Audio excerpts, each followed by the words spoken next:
Kisah Para Rasul pasal 2, Pentakosta. Ketika tiba hari Pentakosta, semua orang percaya berkumpul di satu tempat. Tiba-tiba turunlah dari langit suatu bunyi seperti tiupan angin keras yang memenuhi seluruh rumah di mana mereka duduk. Dan tampaklah kepada mereka lidah-lidah seperti nyala api yang bertebaran dan hinggap pada mereka masing-masing. Maka penuhlah mereka dengan Roh Kudus, lalu mereka mulai berkata-kata dalam bahasa-bahasa lain seperti yang diberikan oleh Roh itu kepada mereka untuk mengatakannya. Waktu itu di Yerusalem diam orang-orang Yahudi yang saleh dari segala bangsa di bawah kolong langit. Ketika turun bunyi itu, berkerumunlah orang banyak. Mereka bingung karena mereka masing-masing mendengar rasul-rasul itu berkata-kata dalam bahasa mereka sendiri. Mereka semua tercengang-cengang dan heran lalu berkata, "Bukankah mereka semua yang berkata-kata itu orang Galilea? Bagaimana mungkin kita masing-masing mendengar mereka berkata-kata dalam bahasa kita sendiri, yaitu bahasa yang kita pakai di negeri asal kita? Kita orang Partia, Media, Elam, penduduk Mesopotamia, Yudea dan Kapadokia, Pontus dan Asia, Frigia dan Pamfilia, Mesir dan daerah-daerah Libya yang berdekatan dengan Kirene, pendatang-pendatang dari Roma, baik orang Yahudi maupun penganut agama Yahudi, orang Kreta dan orang Arab, kita mendengar mereka berkata-kata dalam bahasa kita sendiri tentang perbuatan-perbuatan besar yang dilakukan Allah." Mereka semuanya tercengang-cengang dan sangat termangu-mangu sambil berkata seorang kepada yang lain, "Apakah artinya ini?" Tetapi orang lain menyindir, "Mereka sedang mabuk oleh anggur manis." Khotbah Petrus. Maka bangkitlah Petrus berdiri dengan ke-11 rasul itu dan dengan suara nyaring ia berkata kepada mereka, "Hai kamu orang Yahudi dan kamu semua yang tinggal di Yerusalem, ketahuilah dan camkanlah perkataanku ini. Orang-orang ini tidak mabuk seperti yang kamu sangka karena hari baru pukul 9, tetapi itulah yang difirmankan Allah dengan perantaraan Nabi Yoel.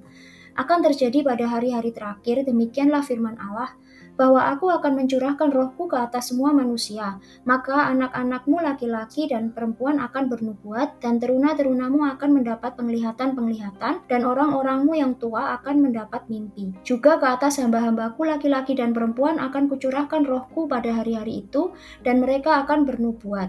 Dan aku akan mengadakan mujizat-mujizat di atas, di langit, dan tanda-tanda di bawah, di bumi.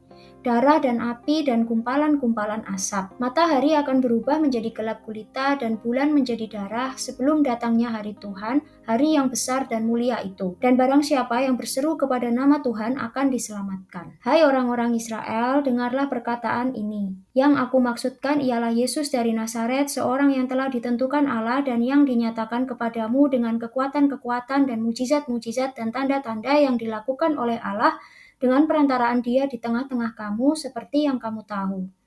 Dia yang diserahkan Allah menurut maksud dan rencananya telah kamu salibkan dan kamu bunuh oleh tangan bangsa-bangsa durhaka. Tetapi Allah membangkitkan dia dengan melepaskan dia dari sengsara maut, karena tidak mungkin ia tetap berada dalam kuasa maut itu. Sebab Daud berkata tentang dia, "Aku senantiasa memandang kepada Tuhan, karena ia berdiri di sebelah kananku, aku tidak goyah. Sebab itu hatiku bersuka cita dan jiwaku bersorak-sorak, bahkan tubuhku akan diam dengan tentram, sebab Engkau tidak menyerahkan aku kepada dunia orang mati dan tidak membiarkan orang kudusmu melihat kebinasaan. Engkau memberitahukan kepadaku jalan kehidupan. Engkau akan melimpahi aku dengan sukacita di hadapanmu." Saudara-saudara, aku boleh berkata-kata dengan terus terang kepadamu tentang Daud, bapa bangsa kita.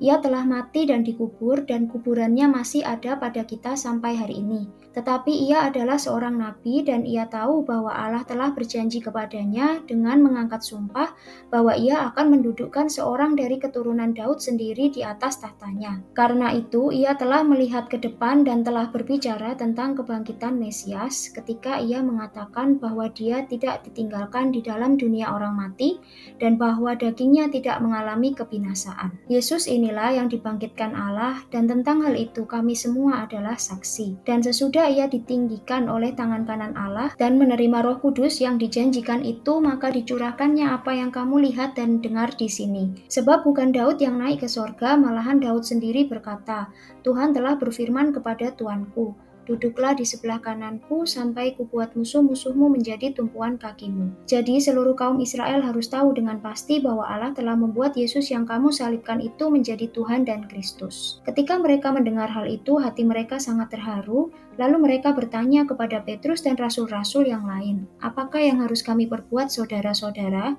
Jawab Petrus kepada mereka, "Bertobatlah dan hendaklah kamu masing-masing memberi dirimu dibaptis dalam nama Yesus Kristus untuk pengampunan dosamu, maka kamu akan menerima karunia Roh Kudus. Sebab bagi kamulah janji itu dan bagi anak-anakmu dan bagi orang yang masih jauh, yaitu sebanyak yang akan dipanggil oleh Tuhan Allah kita." Dan dengan banyak perkataan lain lagi, ia memberi suatu kesaksian yang sungguh-sungguh dan ia mengecam dan menasihati mereka, katanya, "Berilah dirimu diselamatkan dari angkatan yang jahat ini." Cara hidup jemaat yang pertama. Orang-orang yang menerima perkataannya itu memberi diri dibaptis dan pada hari itu jumlah mereka bertambah kira-kira 3.000 jiwa. Mereka bertekun dalam pengajaran rasul-rasul dan dalam persekutuan, dan mereka selalu berkumpul untuk memecahkan roti dan berdoa. Maka ketakutanlah mereka semua, sedang rasul-rasul itu mengadakan banyak mujizat dan tanda. Dan semua orang yang telah menjadi percaya tetap bersatu dan segala kepunyaan mereka adalah kepunyaan bersama, dan selalu ada dari mereka yang menjual harta miliknya lalu membagi-bagikannya kepada semua orang sesuai dengan keperluan masing-masing. Dengan bertekun dan dengan sehati mereka berkumpul tiap-tiap hari dalam bait Allah. Mereka memecahkan roti di rumah masing-masing secara bergilir dan makan bersama-sama dengan gembira dan dengan tulus hati sambil memuji Allah. Dan mereka disukai semua orang. Dan tiap-tiap hari Tuhan menambah jumlah mereka dengan orang yang diselamatkan.